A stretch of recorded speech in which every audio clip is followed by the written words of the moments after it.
హరే కృష్ణ అండి. అందరికీ నమస్కారం.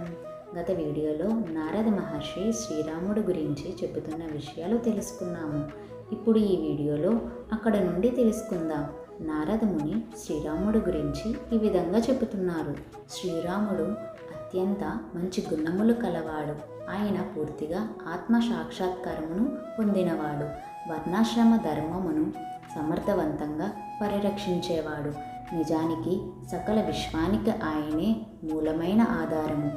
ఆయన సమస్త శత్రువులను సంహరించే శక్తివంతుడు. ఆయన పూర్తిగా శరణాగతి పొందిన వారికి ఆయనే ఏకైక ఆశ్రయము. శ్రీరాముడు వేదములను క్షుణ్ణంగా అభ్యసించినవాడు. అంతేగాక అన్ని విద్యలను అస్త్రములను ప్రయోగించడములో నిపుణుడు. ఆయన పట్టిన పట్టు విడవని నిశ్చల చిత్తుడు. అసాధారణ ధారణ శక్తి కలిగిన గొప్ప మేధావి. ఆయన పాండిత్యానికి పరిమితులు లేవు. ఆయన వివేకము మరియు దయాగుణం కలవాడు. యుద్ధ రంగంలో ఆయనే శ్రేష్ఠుడైన వీరుడు. ఆయన సకల ప్రాణులకు ప్రీతిపాత్రుడు. శత్రువులను కూడా సమాదృష్టితో చూచే నిష్పాక్షపాతి. ఆయన సముద్రం వలె అపారమైన గంభీరత కలవాడు. ధైర్యంలో హిమాలయం వంటివాడు. శక్తిలో విష్ణువు వంటివాడు. అందంలో చంద్రుని వంటివాడు.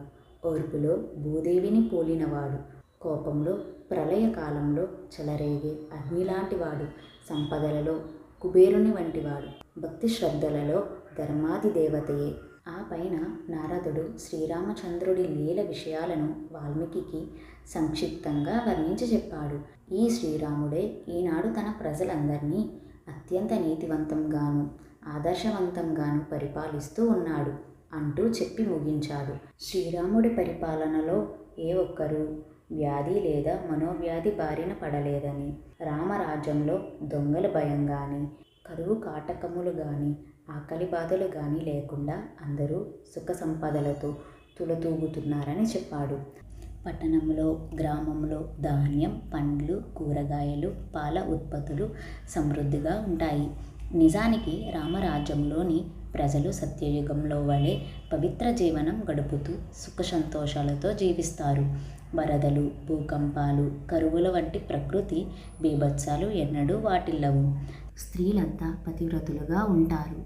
ఏ స్త్రీకి గాని ఎన్నడూ వైధవ్యం వ్యాపించదు.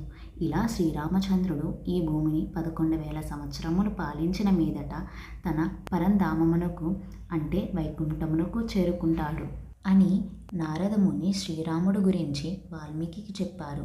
ఇది విన్న వాల్మీకి తరువాత ఏం చేశారన్న విషయం గురించి వచ్చే వీడియోలో తెలుసుకుందాం.